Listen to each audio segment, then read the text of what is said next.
What's going on, everybody? It's Slender again, and I'm going to read you guys the patch notes that just came out. This came out a few hours ago. Some of this is repeat information, but you know how I do it. I'm just going to read the whole thing, and I will make sure Jack puts some, timestamps in there so you guys can skip through the stuff that we already know and just go right on to the new stuff. So, April update. It's going to take a minute, so hope you guys don't mind. I know some of you guys appreciate it, driving home from work. You could just listen to it, but anyway, glad I could help. So, April update. This came out today again about 3 or 4 hours ago. So, let's get started. Downtime for the April update will begin at 5 a.m. Pacific, 8 a.m. Eastern time on April 25th. That's going to be Monday, and it's expected to last for 2 hours. So, greetings adventurers with dozens of bug fixes, new quality of life features, and UI changes. This update is all about making life in Eternum feel better and smoother on a moment-to-moment basis. Our team is continually working on improving the New World experience, and we thank you all for your patience and the reports that you continue to make in-game, and on official forums. Oh my gosh. Check out the full list of bugs we've squashed alongside the various improvements and other updates below. World experience. So quests. The darkness veils located in caves and on the starting beaches have had their health significantly reduced. Fighting the veil should be tough, but not that tough, especially in starting zones. The starting beach artificer quest, which has new players craft a weapon, has been adjusted to also accept a named weapon for the final step if the player happens to be lucky enough to craft one. Fixed names of 4 items rewarded from various quests in Reekwater, which were pointing at weapons for other zones. This change affects the rewards for the quests Seek and Hide, A Plan's Deconstruction, The Queen is Dead, and The Eternal Pool. The weapons affected are Occult's Razor, Switcher's Revenge, Bow of Navarona, and Demon's Claw. Updated the Covenant Initiation quest in Windsward to ensure players are tasked with collecting the proper items. Fixed a bug where faction missions acquired from non-settlement territories, Eden Grove, Great Cleave, Shattered Mountain, could become defunct and uncompletable after a patch. The first time a player logs in after this change, any in-progress faction missions from a non-settlement territory will be automatically abandoned, while missions ready to turn in will get completed with expected rewards issued. Exploration. Raffle bones will now only spawn at level 66 in zones that reach 60+, so no more finding raffle bones in Shattered Mountain and only getting like 520, 530 weapons. You're going to get the appropriate stuff now because he's going to be level 66 across the board as long as you're in a zone that's 60+. So to allow players weapon drops that can be upgraded. So small size flint objects no longer have player collision, no more tripping over rocks. Oh man, who was it? I think, was it you, 𝙏𝙤𝙢? Was it? I know it wasn't Thick. One of our dungeon runners, man, he always gets stuck and caught up on the rocks in Lazarus. So that's going to be pretty good news for him. I hope it includes expedition rocks. And speaking of which, expeditions general fixes. Fix an issue that allowed players to allow players to body block certain expedition bosses, like Alluvium Marl, preventing them from transitioning to a new phase. Fix several issues where users disconnecting or leaving dungeons in the middle of the boss fight could cause an expedition boss not to reset. Fix an issue causing the expedition entrance respawn point text to appear untranslated in other languages. Fix an issue where dying before entering an expedition could cause failure to progress within an expedition itself. Garden of Genesis. Alluvium Marl will no longer be able to jump backwards and land outside of the Caretaker's arena. Lazarus Instrumentality. Made adjustments to minimize flashing lights in certain areas of the map. Fix an issue where Scylla would not reset properly if players logged off while on the same platform as her. Tempest Heart. So they fixed an issue where 𝙏𝙤𝙢𝙖𝙢𝙥 could die prematurely. Fixed the spawn animation for Uzdrat during the encounter to destroy the corrupted monolith. Adjusted the amount of gold players receive from bosses to align with other expeditions. And Murkguard Musketeers will now award points when defeated in the mutated version of the expedition.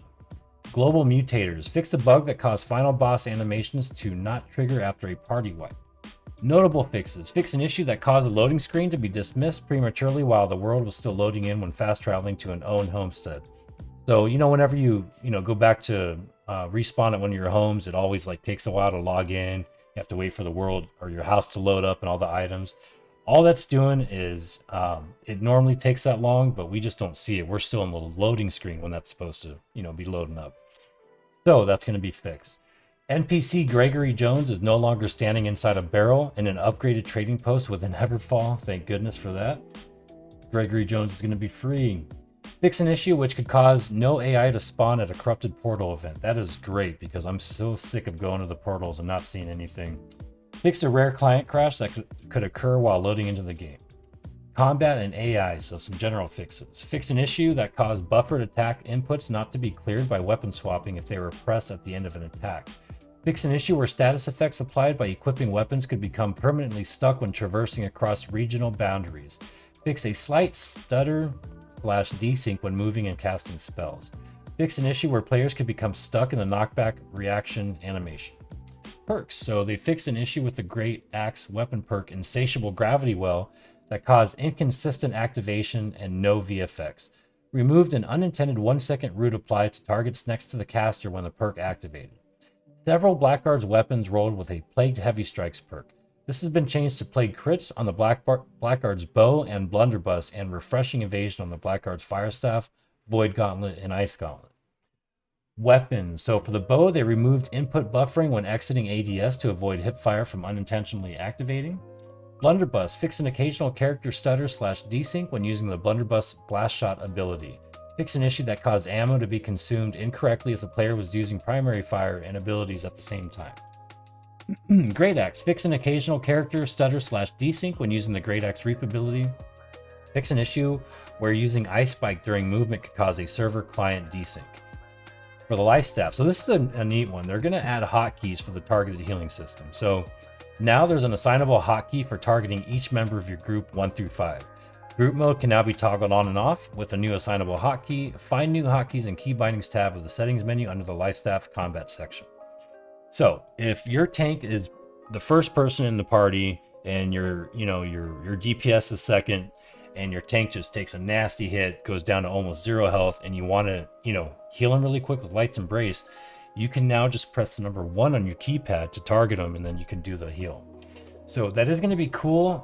It's going to be kind of hard to hit 1 through 5, so I'm sure you can, hotkey him to whatever you want, so that's kind of cool. Maybe if you have one of those mice that have all the buttons on the side, you can set each one, to group number 1 or group party member number 1, number 2, etc. So, that is a step in the right direction, definitely. So, Musket. Fix an issue where the shooter's stance camera could get stuck if jumping while activating the ability. Fix issue where the scent of blood upgrade was applied to all routes and not just the traps route. Fix an issue that could occur while using ADS and shooter stance at the same time where the camera could get stuck in ADS and slow player movement. Rapier. Fix an issue where the keenly jagged perk's bleed could trigger Evade's passive Crescendo's cooldown reduction. Spear. Fix an issue where the spear could become invisible if a player was interrupted immediately after throwing it. Fix an issue where players could throw spears over the fort boundary during the war preparation phase. I thought that was pretty funny.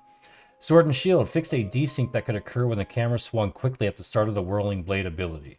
Fix an issue where shield attribute bonuses were only applied when the Sword and Shield was unsheathed. You still need to have a sword equipped in order to gain shield bonuses. Game mode. So arenas. Fix an issue where world arena bosses would sometimes not aggro non-combatant targets. Outpost Rush. Fix an issue where players could aggro friendly Outpost Rush minions with projectile attacks. And War. Fix an issue where companies could declare war solely based on previous influence race participation and not on participation from only the current and active influence race. Economy and progression.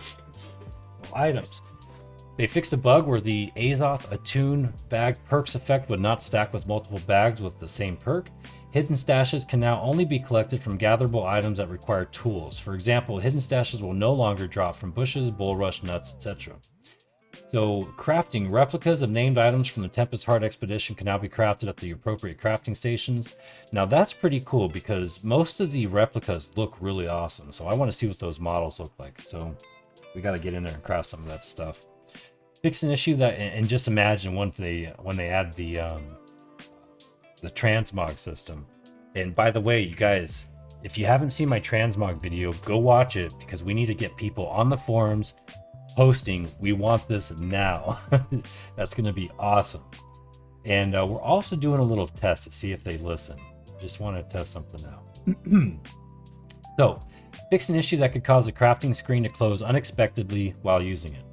Gathering. Fixed a bug where gatherables would no longer work if gathering was canceled partway through. Fixed an issue that caused the icon for an active gathering tool on the quick slot to disappear while gathering. And some notable fixes: fix an issue where players could exceed the 500 inventory item limit. Gem VFX applied to Isabella Great Axe now displays correctly. And fix mesh clipping around neck area for equipment pieces Wizened, Sagacious, and Tactician's Hat. So some quality of life changes. While entering a settlement or outpost, opening the map will automatically zoom in on the settlement or outpost map. Updated quest icons on items to represent whether they are complete or in progress. Unequipped items now show the correct total damage. Players are now able to... Oh man, my mic is like super loud. I'll have to fix that. Players are now able to drop multiple items during a single inventory session while moving. Disable the withdraw from company wallet button if your personal wallet is full. Name crafted items that are crafted at epic rarity can now gain a 5th perk when upgraded to legendary. Now show the final perk is disabled on the crafting screen, so that you know that it'll be available in the future, but not available when crafted. Updated the position of the quest marker for items in the crafting menu so that it obscures less of the item's image. Updated the objectives panel on the map screen with additional functionality. UI panel renamed to manage objectives. Added a keybind to open the map with the objectives tab open. Default hotkey is I as in India. Clicking View and Map from the journal and View and Map from the HUD now opens the map with the Objectives panel open. Updated the order of tabs in the map. The new order is Manage Objectives, Territory Standings, Upcoming Wars, Resource Locations, and Filters. The Territory Standing icon in the map panel now properly changes color when territory points are available. Tax information has been removed from the Entering Settlement UI banner to help declutter, and right-clicking on an inventory item no longer opens the action menu. I knew that was a change. I was like, am I going crazy, or do we really have to left-click on everything? So here's why. This should improve menu interaction consistency and prevent unintended actions with the new functionality to move the character or camera while the inventory screen is open. Chat. Increase legibility of system messages and faction messages in chat. In-game store, they fixed the preview window not working as expected with certain items equipped, and store region is now properly displayed in the confirmations pop-up. Notable fixes. The inventory category Alchemy and Arcana has been renamed to Arcana for simplicity. Remove the text remaining XP for leveling up in the XP bar tooltip when at max level. Fix an issue where ammo could become unequipped if ammo is equipped at the max limit and the same type is selected to be equipped again from the inventory. Fix an issue where text could overflow in the journal objectives task list. The pin quest button should no longer disappear when restarting the game plan. Fix an issue that caused aptitude banners to display when entering or exiting instances such as expeditions. Finally, fix an issue that caused player achievements to load incorrectly at the start of a new game session. Fix an issue where a tile of the world map wouldn't render properly at certain zoom levels. Fix an issue where a player experiencing network instability while trading could receive a trade canceled message when the trade actually completed successfully. Fix a bug where compass objective pins from the open world could still show up while inside the Dynasty Shipyard expedition. Riggins is a cheater. Translations. Added missing translations to the locked message prompt with an expedition when approaching a door that cannot yet be entered.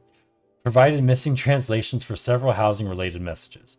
Fix an issue with unlocalized weapon mastery tooltip descriptions. Adjusted certain translations within the outfitting crafting station UI to address text truncation. The main story quest acceptance banner is now localized in all languages. Main story quest and skill progression quest type header boxes in the map are now localized in all languages. Added missing translations for loading screen gameplay tips within the Dynasty Shipyard expedition. Fix Broken Spirit Shrine icons displayed within the journal on non-English language clients. Store update regional transfers. And then here's where all the new stuff starts, guys. So what's our time here? 13 minutes. Okay, doing pretty good. Store update regional transfers. With this update, we've enabled paid server transfers that can be purchased via the in-game shop. These will allow players to move a character to the available world of their choice as long as they don't already have a character on that world.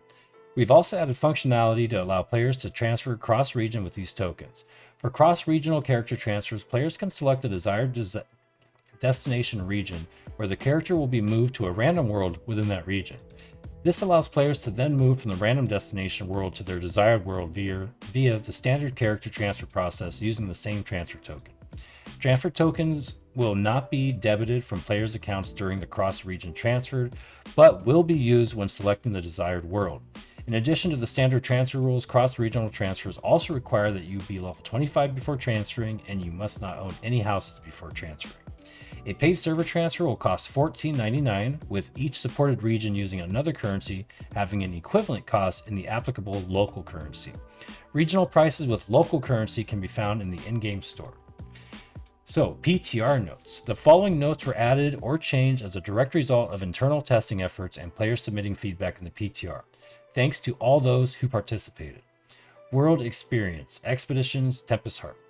So, return to the Tempest Heart and face a brand new challenge for endgame rewards. Tempest Heart is now part of the weekly Expedition Mutated rotation. Yes! That is freaking awesome. I cannot wait. It's going to be so much fun. It's going to be so difficult. This is awesome. Super excited. Super excited. Made changes to ensure players are not able to enter the arena of the final Isabella boss fight after it locks to new participants. Fix an additional location where it was possible to avoid damage from 𝙏𝙤𝙢𝙢, aka Scylla's boyfriend, by going prone. Fix issue where healing effects could be gained outside of boss encounter arenas. Fix an issue that caused drops for Tempest Heart bosses not to include expedition gear. So I was kind of wondering about this one. I'm pretty sure they're talking about, I seen some guys posting on the forums about they got to increase or make the boss loot better in Tempest. So that's probably what this is for, because I guess like a couple of the boss fights were just given like potions and a couple maybe greens or something. I don't know, but I think that's what it's about. So they fix an issue causing Tempest Heart expedition loot to roll in the wrong perk buckets. You should now see higher rarity loot more frequently with improved perk spread. So that's pretty cool. So when players are on the Dryad Promenade quest, they will now be able to pick up the Protector's Tuning Orb on defeating the targeted pride of the tree's AI. Updated the Covenant Initiation quest in Windsward to ensure players are tasked with collecting the proper items. The quest marker will now stay on screen instead of disappearing once the player reaches the Genesis of Spite for the quest, a socket of iron or stock of ironwood. We hope this leads to less confusion if a player dies or leaves the area, since the location marker will now persist. There's a fly in here. Notable fixes. Fix missing collision on a number of housing furniture pieces. Fix a rare issue where if a player left an expedition at the same time their open world server was crashing, the entire party would unintentionally be ejected from the instance. So, some war changes. Fix an issue that could cause a war to not occur if the defending company was abandoned prior to the war. Wars should now proceed as usual, and the attacking company will have a chance to become the new owner. Fix an issue that allowed players who are removed from a war or invasion to re-sign up for the wrong side. Fix an issue that prevented players from sometimes being able to sign up for a war or an invasion from the world map as opposed to using a territory war board. The scoreboard during the respawn screen can now be closed with the top right close button. Outpost rush changes. So they fixed a situation where attempting to place equipped bound items into outpost rush storage could potentially result in the item being permanently destroyed. Damage formulas. So weapon damage tooltips now ensure elemental perk attribute scaling is accounted for. So that's good. Perks. They fixed an issue that allowed the shirking fortification. This is a big one. Shirking fortification perk to stack multiple times, allowing up to a 50% fortify. So shirking fortification was one of those perks that if you got on armor with a couple other good matching perks was really expensive and a good moneymaker. I don't see that changing too much because shirking fortification is still going to be a good perk. It's just not going to be overpowered anymore. So expect to see a drop in price, but still a pretty decent perk, I think. Fix an issue where swapping bags with the same weight reduction perk could result in weights being continuously reduced. Refreshing move was deemed overpowered on the blunderbuss. As such, faction-issued blunderbusses and the Troublemaker and Troublemaker 9000 now have refreshing instead, and Pirate's Peace, which is a tier 5, now has vicious instead. Fix an issue where a perk added when upgrading items to 600 gear score is not activated until the player's next play session. Weapons. So they fixed a slight desync when using the Fire Staff Meteor Shower ability, and Rapier fixed an issue where reposting players were obtaining status effects that cannot harm the player from several attacks while in the repost defensive stance. Economy and progression. So gear and items. Fix an issue causing some named blunderbusses to use musket appearances. Fix an issue where the chef's armor set was not providing the correct additional items bonus for recovery foods in the cooking station. Fix an issue where consumables or ammo could become unusable after picking them up off the ground. Rewards and loot. Oh man, there's a lot of stuff here. Rewards and loot. Fix an issue that was causing tempestuous caches to sometimes not reward an item and not be consumed. Added the new, I wish I would have been in here for this. Added a new in-game player title, Warmonger, as a participation reward for a recent PTR event.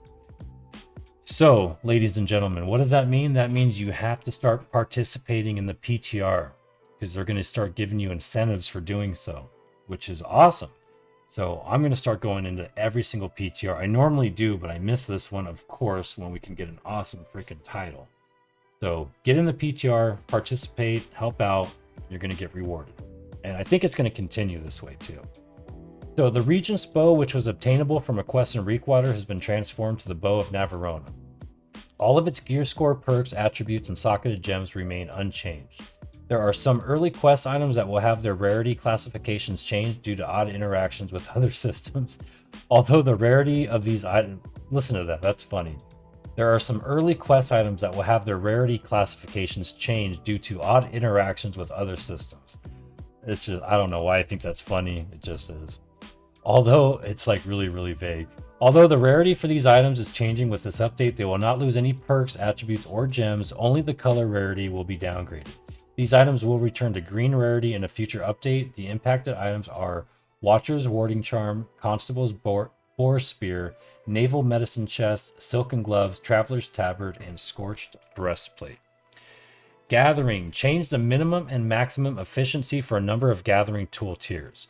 So they raised the base efficiency of the tier 1 gathering tools from 100 to 200%, raised the minimum base efficiency of tier 2 gathering tools from 125 to 200, raised the maximum base efficiency of tier 2 gathering tools from 225 to 350, raised the minimum base efficiency of tier 3 gathering tools from 250 to 350, raised the maximum base efficiency of tier 3 gathering tools from 350 to 450, raise the minimum base efficiency of tier 4 gathering tools from 400 to 450, and raise the maximum base efficiency of tier 4 gathering tools from 550 to 625, and tier 5 base efficiency has remained the same at 625 and above.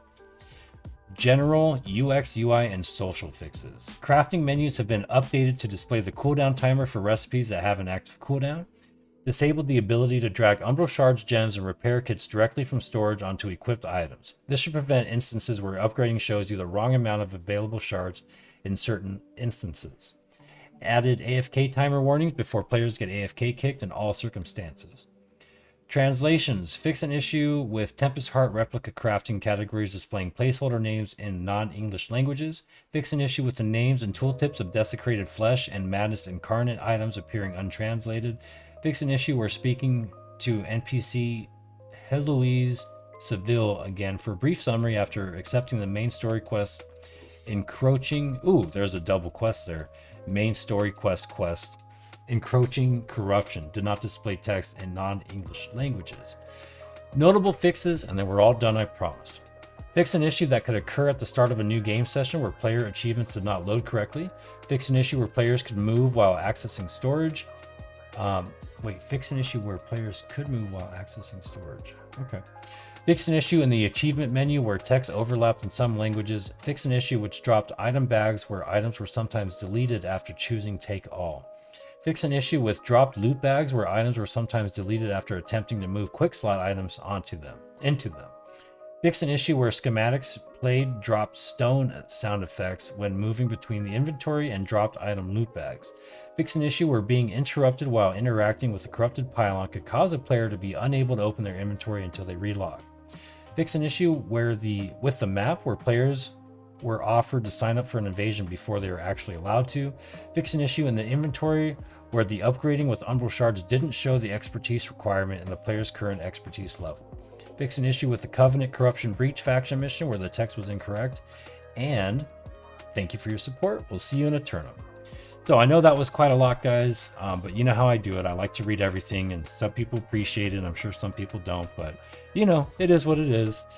So a couple things. We hit 3,000 subscribers the other day, so that is just freaking amazing. I'm so happy. This has been, super fun, and I just love the whole thing. I love answering all the comments. I love talking to you guys. I even love seeing the trolls once in a while. So I just want to say thank you, a huge thank you to everybody. It means so much. It is really, really cool. I just absolutely love it. I'm so happy. So, if you guys have any comments, or you want to, let me know what you guys think about some of these changes. As usual, I'll answer every single one of your comments. And yeah, just thank you for being here, guys. Again, just want to extend a huge, huge thank you. And we're going to be donating $26 a month now, because we have 6 members signed up. And I told you that I would increase the donations to St. Jude's by $10 for every 1,000 subscribers. So if we get another member, that'll be $27 a month. And if we get up to 4,000 subscribers, that'll be $37 a month. So $10 for every 1,000 subscribers. I know it's not that much, but every little bit helps. I have kids. I know a bunch of you guys have kids. My friends have kids.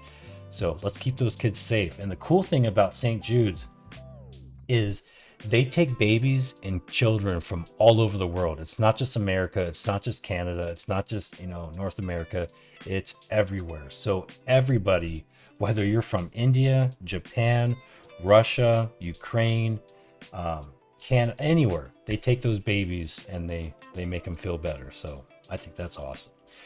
And I already mentioned this once, but my wife also had cancer. And it was the scariest thing we've ever been through. Even though, we're not together right now, I still love her and miss her like crazy, and, don't want anything bad to happen to her. So I'm sure some of you can relate. I'm going to cut it short. Thank you guys for watching. Thank you for everything. Thank you for helping me get to 3,000 subscribers. And thank you. Appreciate it. I'll talk to you guys later. Bye-bye.